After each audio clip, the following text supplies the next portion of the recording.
Hi guys. Another week, another few books I've read. So, like the last few times, let's get started on the books I've read already, or read already this week. And so the book I've already read this week was Better Than Before: Mastering the Habits of Our Everyday Lives by Gretchen Rubin. It talks about habits everybody has and how they can break out of it, or how it can become what they uh, well, what they make themselves out to be. Like it showcases things like how we can change a habit overnight, how we can help someone else change a habit. Like it shows that we don't have to get settled into a routine. It shows that we can change our lives and change the times that we have, like our day-to-day living, like in terms of deep research and everyday living. And it's pretty much, this is a self-help book. Like I remember seeing this on Goodreads and I thought, oh, this is going to be fine. And then like as I went on, I'm like, this is self-help, but it's not really kind of doing anything for me. Like I know what it's trying to do in terms of like trying to get you into like better habits or better ways of living or improving on yourself in terms of like getting yourself out there.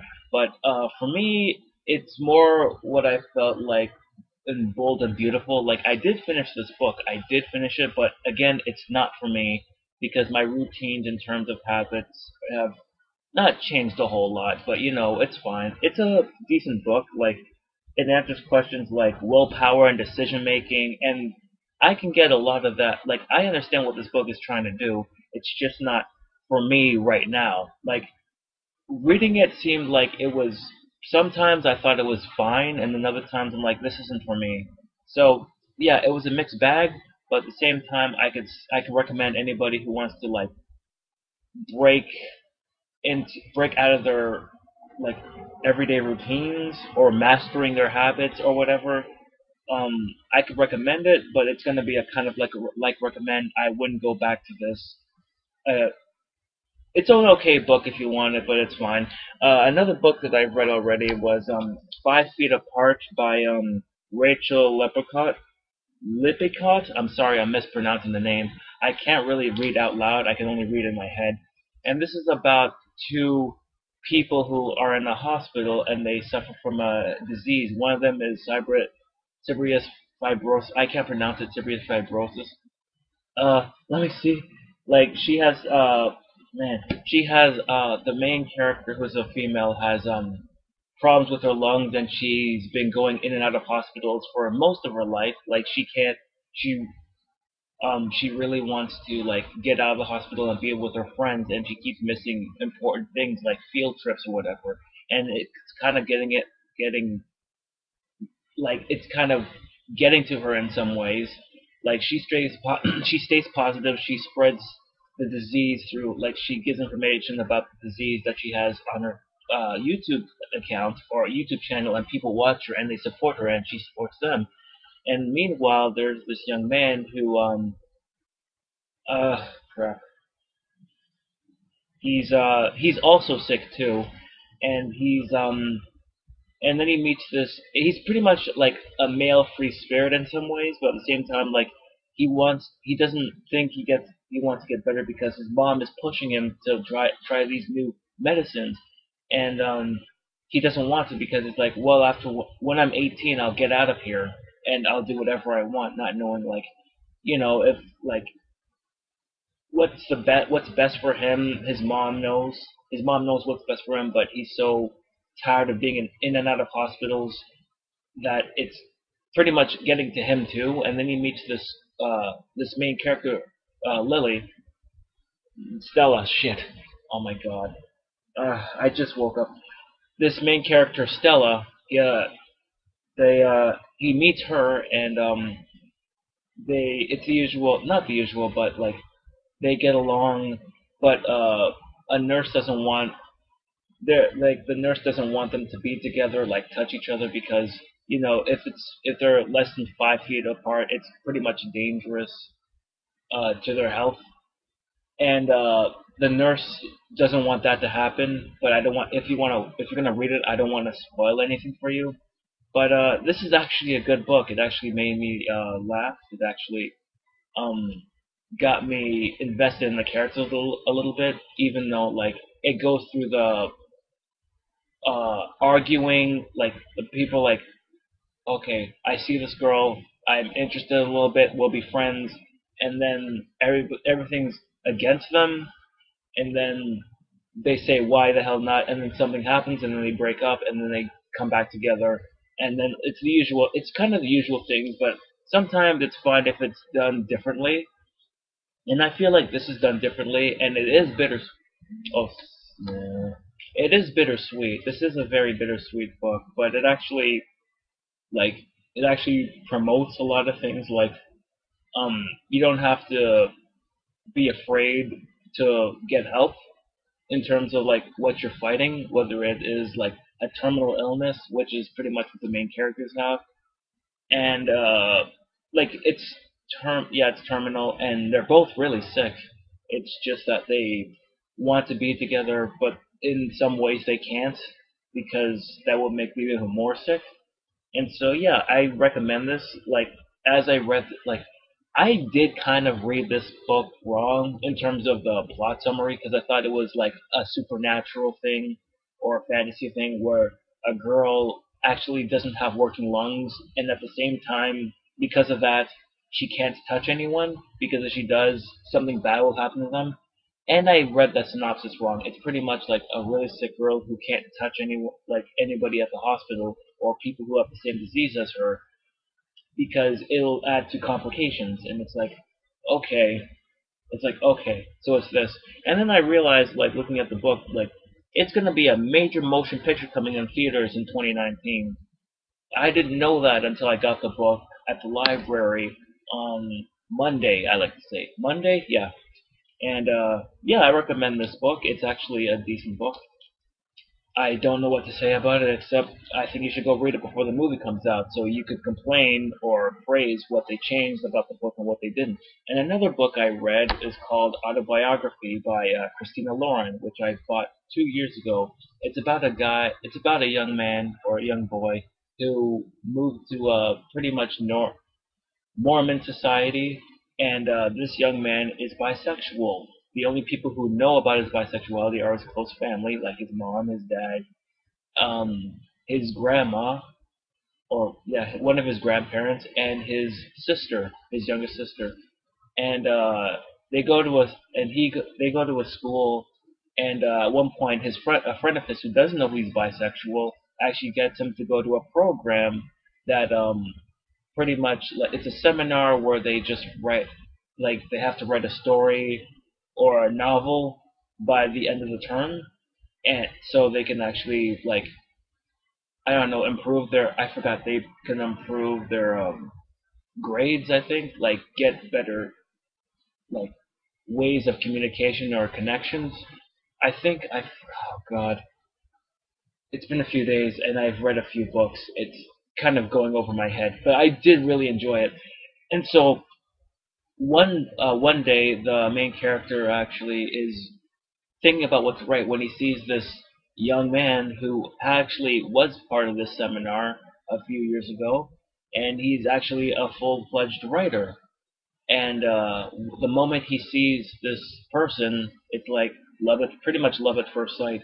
And he's like, oh my god, I actually really like this person, and he can't stop thinking about him. It's like can't stop thinking about his eyes, like his how his hair is, and I totally get it. It's like, oh my god, I can totally see what, like, I can totally feel the emotions that this kid is having, and like over time, it's like, okay, I'm gonna write about what I feel, but I'm gonna change the names of the characters. And eventually, this author, who actually is pretty successful in terms of the writing the book, actually gets help from the author who graduated from the seminar helps the main character, and then they hang out a bit, and things go on from there. I don't want to spoil anything for you, but yeah, this is I'm pretty sure this is one of the best books I've read this week. Um, it's actually like I thought it would be daunting because it looks like it's like 400 pages long, but no, it actually goes by really fast. Like because you're interested in the characters, you're interested in how the relationship goes.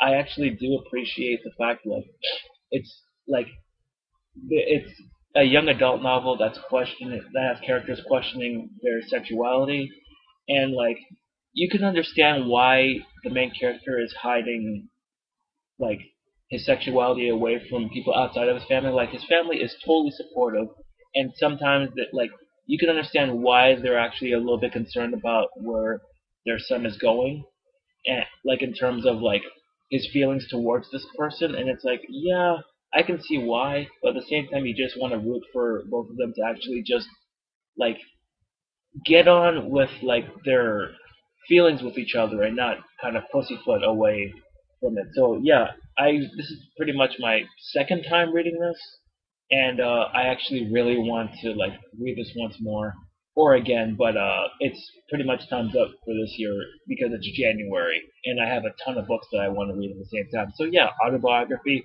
hard recommend. And another book that I've read, fourth book, is Geekarella by Ashley Poston. Now, last week I actually mentioned a book called Beastly and how I am really, really interested in modern day retellings. This is a modern day retelling of Cinderella. It's about this young girl who is a fan of this Star Trek like show. Um, I think it's called Starfield. Oh God. I'm gonna recommend this, even though I can barely remember it. Like I remember reading it and I'm like, oh, I forgot some things.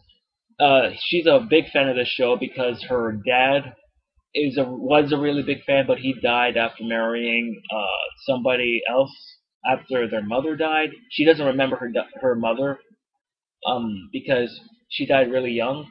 And when her dad died, the house was left to the person that he married, and her two daughters, who are twins and are pretty much like they're pretty much the same, except like I don't want to spoil anything, so yeah. And so like her aunt, I'm pretty sure her aunt or stepmom treats her like crap. Her sisters treat her like crap. And then one day she sees this promotion show for the new actor for the show Starfield. Shit. Starfield. I don't know why I keep saying Starfield. Starfield. She sees a new actor and she doesn't like him because he's pretty much all abs and good looking and young adult, like appealing to the young adult audience, which I totally get because I'm not a big fan of the young adult movies because I mean I'm holding a young adult novel right now, and the last three books that I actually showed everybody were young adult novels, so I don't have any issue. I don't have any. Yeah, I can't really say a lot. So she sees it. She doesn't like him, and then she starts blogging about this new actor, and it becomes kind of a hit. And like this story is from her perspective, and the new actor's perspective, the one at the back here, the actor playing the new lead character, like because he's getting a lot of crap because he came from a teenage soap opera and then he like made a few things and then his dad got him to this new show or wait, new movie. Yeah, sorry, not show, movie, this new movie, and she doesn't appreciate it. And a lot of fans are just, a lot of people are like, oh my god, like I don't believe you. Like you may have gotten everybody fooled, but you don't know, you're not real Starfield material. And he's like, yeah, I am. I just had to like I am a huge fan. It's just that nobody, hold on. I'm a huge fan. It's just that I can't be as huge. Like I'm only like later on in the book, like while they're filming something, like they're filming a movie, and there's this actress who plays his love interest. She's like, "Listen, there are fans out there. Everybody has a different interpretations. We are only the actors. We do the best of our abilities to bring out these performances. And if you like it, great. If you don't, well, we're trying to entertain people. We can't entertain everybody. We're just trying to entertain like everybody and just make a movie." And so it's the perspectives of the show. The book is the perspective of the girl and her job at the Magic Pumpkin, a vegan moving truck place, and her problems with her sisters, and and then the con, a con that she goes to with her friend, or well, her friend now because she didn't know her like up until then. The book starts and she's like indifferent, but then they start to become friends because like she introduces the show and eventually the movie to her, and she helps out when she finds her parents' like jacket, like their cosplay things. Sorry, their cosplay that they made years before. Like her friend actually like helps her out with this, and like the trials and tribulations of getting to the con that she wants to go to, so she can present her costume. And at the same time, the main character here, the actor, is pressurized because his dad has insured his abs because he wants to like he's pretty much a stage dad. Like he's his manager, like his constant thrown on the side to the point where he has to hire a bodyguard at one point because it's become so overbearing. Like the pressures of fame and the fans not liking him, and the fans are really like him. And then there's this leak, and it involves his former best friend who sold him out. And so, like again, like this is actually a really good retelling of Cinderella, like in geek form. It's a Comic Con geek form. It's Cinderella in Comic Con or geek form, hence the term Geekarella. So yeah, this is another book I recommend if you are really into like nerd culture that's not insulting. Like I reading this book, I totally get like I kind of see how people who are really passionate about what they do, like they sweat, they cry. There's joy to be had, and it's pretty much a love letter to both like modern day fairy tales and modern day retellings and like geek passion. I I don't know, geek passion. I think I don't talk well. I'm trying. I just want to like get things out there so I can like show people that I do read books. That's the point of this. But again, recommend this. I really recommend this book. And the last book I've read is not a young adult novel, but a biography, a non-authorized biography. It talks about My Chemical Romance, not the life it seems.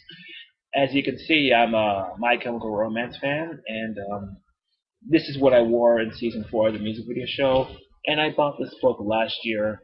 Uh, yeah, this is one of the 3 books I have read that are mine. The Geekarella and Autobiography are mine, and the other 2 are the libraries.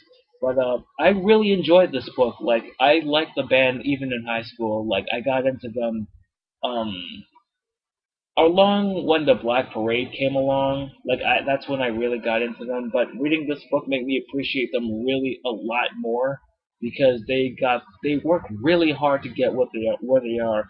And by the time they broke up, it's like I understand why they broke up. Like people are actually pretty much shouting, "What? Come back! We need My Chemical Romance." And I thought that too. And then I read this book and I read how hard they worked and how many times they actually felt put down and how much controversy happened. Like the emo culture and how they actually get associated with it. Not despite the fact that they're not emo, they're pretty much like stylized punk pop punk, gothic nature, like over the top, like Queen like orchestral, classic, like guitar riffs and whatever. And I thought they were really good at first, and then when I got to the Black Parade, like if you don't know how what they went through making the Black Parade, releasing the Black Parade, and then touring, because reading this makes me appreciate how they went for like My Chemical Romance a lot. Like the Black Parade, like they toured for their second album, Three Cheers for Sweet Revenge, and that was really hard to like. Apparently, that was really hard to tour for because there was constant touring. But everything having to do with the Black Parade, like the content matter, the playing style, the fact that they had addictions, the fact that like there was suicide, like there's suicidal depression, there were alcoholism, again depression. It's pretty much all in here, and and then seeing how relentlessly they worked and played during the Black Parade tour, you can like you can totally understand why they broke up after the next album, to the point where it's like the next, like they didn't know where to, like in terms of like the next album, they didn't know where to go in terms of like what they wanted to do, because they didn't want to do another Black album, and you could tell with the Danger Days album. I only listened to one song, and that was Na Na Na Na Na, and that's an amazing song because it's such a light-hearted song, and it's there's a serious subject matter, sure, but it's a really high energy song, and I really really enjoy it. And like because of how burnt out they were with the Black Parade, they were pretty much like the scale has been lowered. They didn't tour as much because if they did, it would have killed them. And so it is a bittersweet book because it pretty much no, it does actually talk about their entire career in the span of 300 pages, and it actually is a pretty easy 300 pages to get through.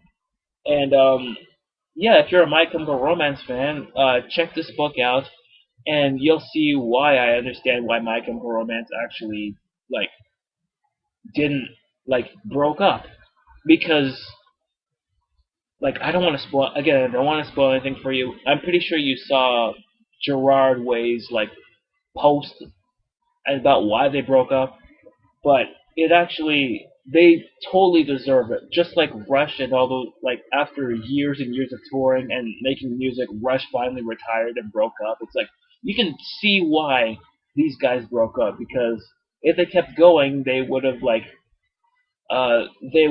the way of their conventional weapons thing, which they didn't want to release because it wasn't up to their standards. Because again, if they kept going, it would have been worse than conventional weapons, which I hear is an okay album. It's just not as good as what they released previously. So again, yeah, I recommend this as a My Chemical Romance fan, and I am a My Chemical Romance fan. And eventually, I will get Danger Days. I almost said Demon Days because I'm thinking about the Gorillas, but I eventually will get to the Gorillas Danger Days, Demon Days review. No, Demon Days album. Eventually, when I do the like more of the album of memories episode, but that's not going to be for a long while because I have a whole bunch of CDs that I want to get to. But for now, thank you for watching, and I'm sorry that if I rambled or didn't explain things enough. I apologize, and I will see you the next time in another video, probably later on, maybe. We'll see. So, take care.